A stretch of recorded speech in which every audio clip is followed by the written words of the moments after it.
Hello, and welcome to another hour at the Golden Hour, a chance for us to do something that we want to do, but do it together. I am starting just a couple minutes early this morning because I have to leave more than a couple minutes early today. Uh, excuse me. So the stream will probably only be half an hour, 35 minutes. Yeah, that's just how life's been lately here.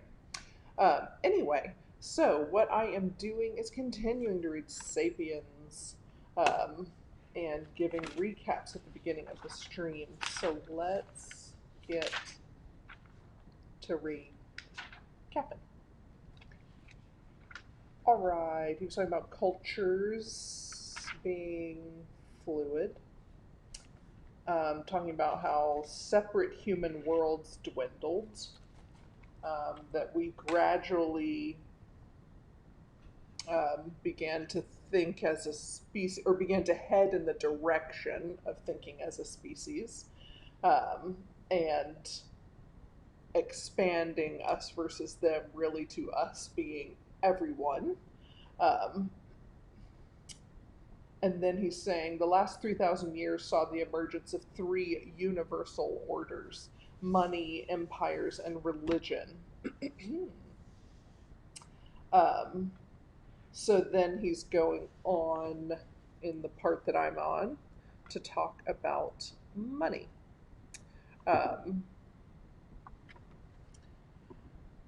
Saying, sure, when we were hunter gatherers and even into the beginnings of the agricultural revolution, humans exchanged. We made exchanges via favors and obligations and some bartering, and that was within a small framework. And so that worked. Um, But then as communities got bigger, that gave rise for uh, individuals as well as communities themselves to specialize. Um, and so, based on kind of what he's writing and I'm thinking, I'm saying it looks like the confluence of larger communities and people or communities with one thing to offer and the variety of goods emerging um, made exchanges difficult via favor, obligation, or even barter. I'm just adding to my notes. So that makes sense to me. He kind of goes into an example of um, let me look at it. Let me see what I underlined yesterday. Yeah. Oh, yeah, he's saying the best way to appreciate the general direction of history is to count the number of separate human worlds that coexisted at any given moment on planet Earth. So he's talking about how there used to be lots of, kind of pockets of individual human worlds that then dwindled to, a small amount. And I just made a note that to me right now that seems to parallel what appears to be our current isolation from other life in the universe. That it's just like, we're kind of our separate little area right now, but, you know, it has to expand one day, whenever that is. Uh, uh, uh, he does make the point that the single global culture is not homogenous. So, yeah, it's not that there's a lack of variety within that culture, but that it operates on that more universal level. Oh, he kind of also makes the point of so one of the most interesting examples of this globalization, he says, is ethnic, in quotes, cuisine. Um, and he's basically saying things that we may associate with the culture are often not endemic to that culture. So anyway, that's kind of fun. Um,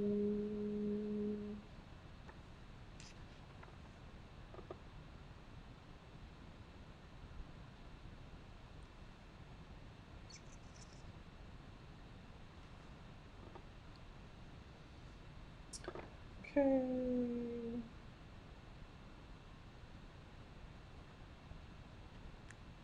Oh, yeah. So when he's talking about chapter 10 is called The Scent of Money. And I like on one part he says how, the Spanish are coming into Central America and they're looking for gold. Um, and saying, but says, but when an Aztec wanted to buy something, he generally paid in cocoa beans or bolts of cloth. The Spanish obsession with gold thus seemed inexplicable. What was so important about a metal that could not be eaten, drunk, or woven, and was too soft to use for tools or weapons? So I like the idea of pointing out there. Of course, what makes sense. It makes sense for something to be valuable if it has a physical value. You can eat it, drink it, weave it, or wield it. Um, so kind of fascinating how the leap again from a physical reality to a myth has such far-reaching consequences. Um,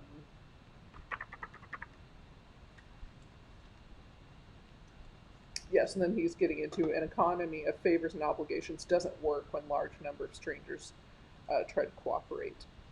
Um, So he's talking about, let's say you raise apples in an orchard, you work hard, and your shoes wear out. Hey, there's a good shoemaker on the south end of the marketplace. A friend or neighbor tells you, and so are like, okay, let's see if I can exchange some apples for some shoes. Um, but that's here, I can just read what he says. The shoemaker hesitates. How many apples should he ask for in payment? Every day he encounters dozens of customers, a few of whom bring along sacks of apples, while others carry wheat, goats, or cloth, all of varying quality. Still others offer their expertise in petitioning the king or curing backaches. The last time the shoemaker exchanged shoes for apples was 3 months ago, and back then he asked for 3 sacks of apples. Or was it 4? But come to think of it, those apples were Sour Valley apples rather than Prime Hill apples. On the other hand, on that previous occasion, the apples were given in exchange for small women's shoes. This fellow was asking for man-sized boots. Besides, in recent weeks a disease has decimated the flocks around town, and skins are becoming scarce. The tanners are starting to demand twice as many finished shoes in exchange for the same quantity of leather. Shouldn't that be taken into consideration? Um, So even if you manage to calculate how many apples equal 1 pair of shoes, I skipped a paragraph there, barter is not always possible. After all, a trade requires that each side want what the other has to offer. What happens if the shoemaker doesn't like apples, and if at the moment in question what he really wants is a divorce? I love it. True, the farmer could look for a lawyer who likes apples instead of a three-way deal, but what if the lawyer is full up on apples but really needs a haircut? Um, so, um,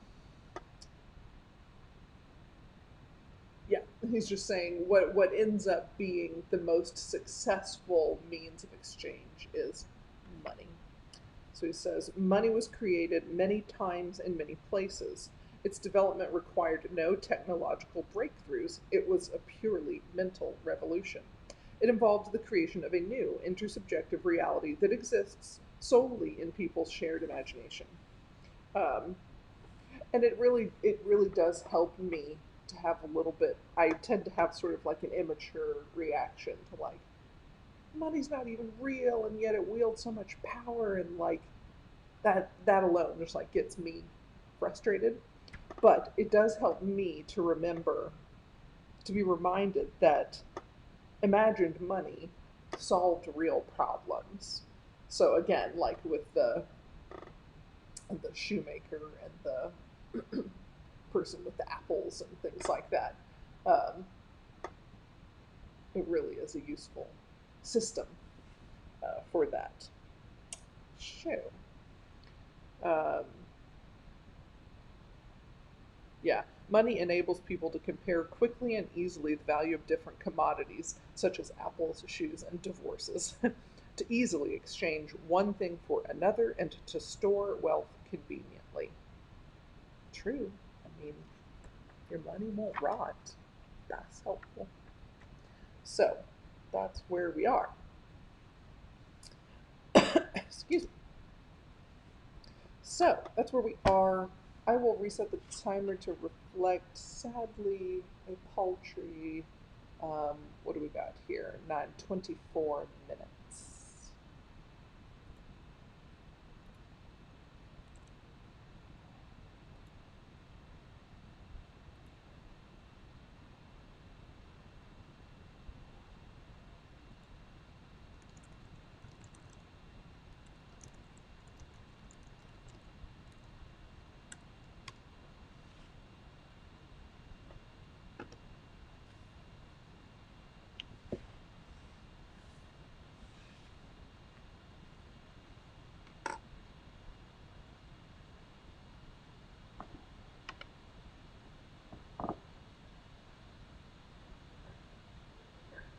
I'm trying to trap you. For a reason. There. Sean, you're not trying to hurt your tummy. I'm trying to trap you. She said, hi, look how mad she is. Ooh, that hand. I think I squeezed her too hard trying to get her. I'm sorry. I squeezed her too hard. There. Oh, sure. Go where the camera is to get your revenge. Mm-hmm. I'm sorry, kitty. Oh. Ooh, fur.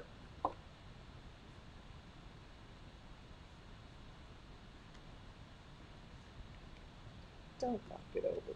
K-Dots. Don't knock it over.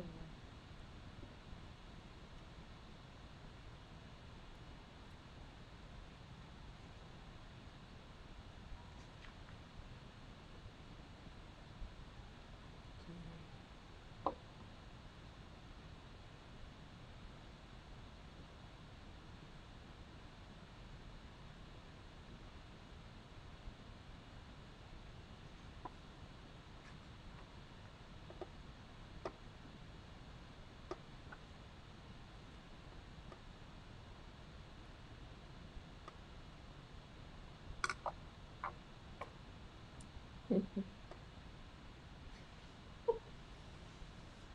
cat.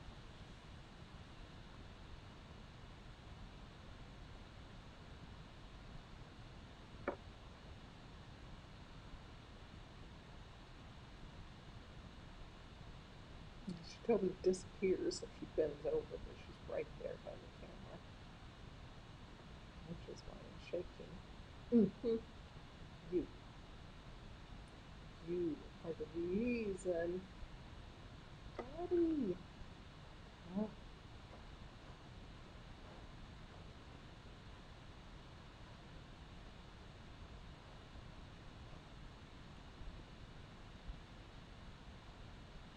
crazy cat.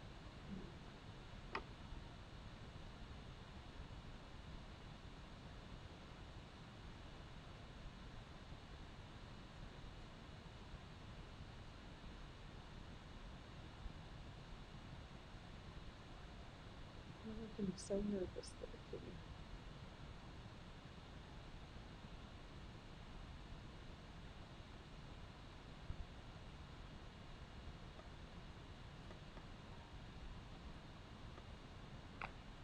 Kitty, you're too close to the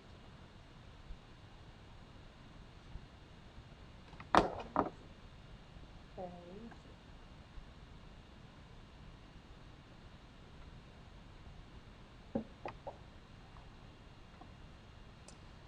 I need to go grab another notebook. I'll be right back.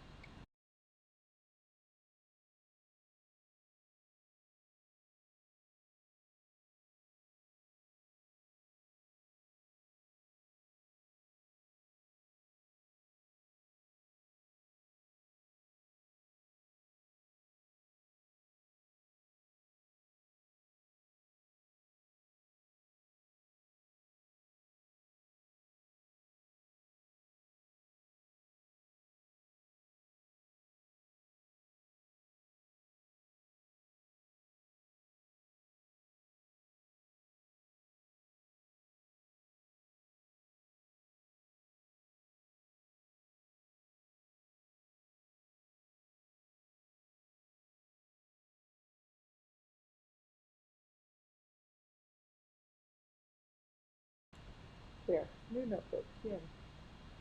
I love spiral notebooks. They really are really just end up being what I turn to over and over again. So I think, yeah, I'm out here.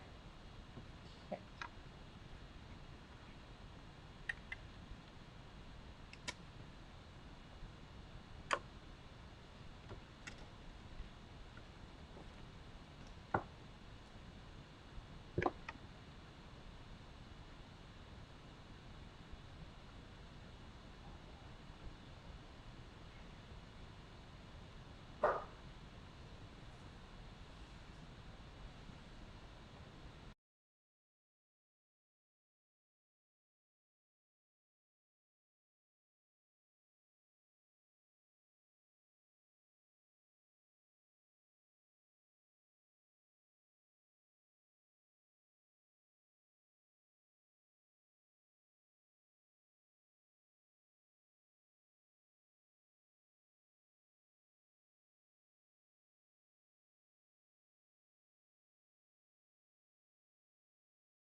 Okie dokie. See that our time is up since I needed to shorten the stream again today. But I'm glad we got the time that we did. Um, yeah, and that's all for me. Let's see, next week I may only do streams Monday and Tuesday because of the Thanksgiving holiday here in the United States. Um, I honestly don't know if I'll be able to pull off the Monday and Tuesday streams either. Because the people in my household will have the nerve to not be quiet. Um, so, I don't know. If I don't see you next week, I will see you the week after that. Alrighty? Take care. Bye.